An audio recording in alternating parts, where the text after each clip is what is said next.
everybody. So I will be the second non-English native speaking to come here. I hope you will be indulgent with my English accent. So, how to use social media? First of all, this is not a cookbook, okay? I don't have the golden rules. This is just an introduction to the diversity and the complexity of social media. Social means humans. Humans means conversations. Conversations means also influence. To be influent, you have to send email, you have to share, you have to tweet, you have to chat, you have to do a lot of noise. And in a way, very few signals. So this is my personal point of view of the online world, which is divided into three main categories. Spammers, which are Viagra and loan vendors. Corporate spammers, which are brands and PR agencies. And individual spammers, bloggers and Twitters and etc. So I strongly believe we all share a common responsibility in the information overload. So everyone is guilty about this. What is important here is to understand that there is a very tiny frontier between information and intrusion, and a very tiny frontier between conversation and advertising, and between message and spam. So what you have to bear in mind is that what might be important to you, what might be a strong message, can be a spam for someone.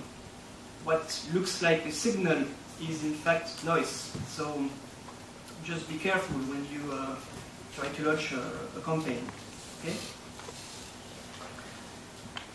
We are now going to study how we went from community management, which is quite spontaneous and chaotic, to something much more planned and organized, like social marketing. First of all, I'd like to show you this very interesting short about the diversity of social media tools. First of all, we have the publication platforms with blogs, wikis, and I think it's social journalism portal, etc., etc. We also have sharing platforms where you can share videos, pictures, music, links, presentations, reviews, feedbacks, etc. You also have social networks, generalist social networks, niche social networks, tools to build your own social networks. We also have micro publication tools, Twitter, and etc., etc. We also have livecast, you know, those crazy guys filming themselves all day long. We also have virtual worlds, which are still growing and growing. And we have a last category, which I call the multimedia online games, whether it can be casual games or much more sophisticated ones like massively multiplayer online role-playing games. So what's important here is that there's much more than Facebook and social networks in the social media. And as we talk about audience and media fragmentation, well, this is a global chart of what we call social media. Not everything is in this chart because I haven't put there forums or instant messaging because I don't have rooms anymore, but they are important too. So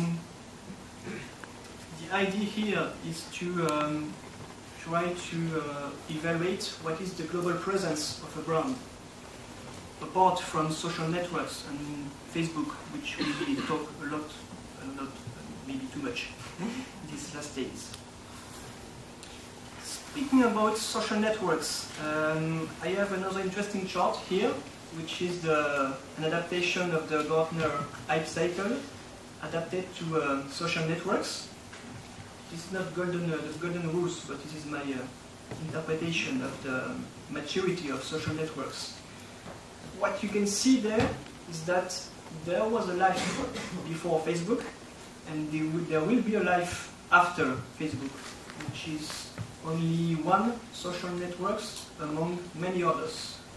And before social networks, there were other type of services. So what is important here is that the wheel keeps turning. So we talk a lot about Facebook today, but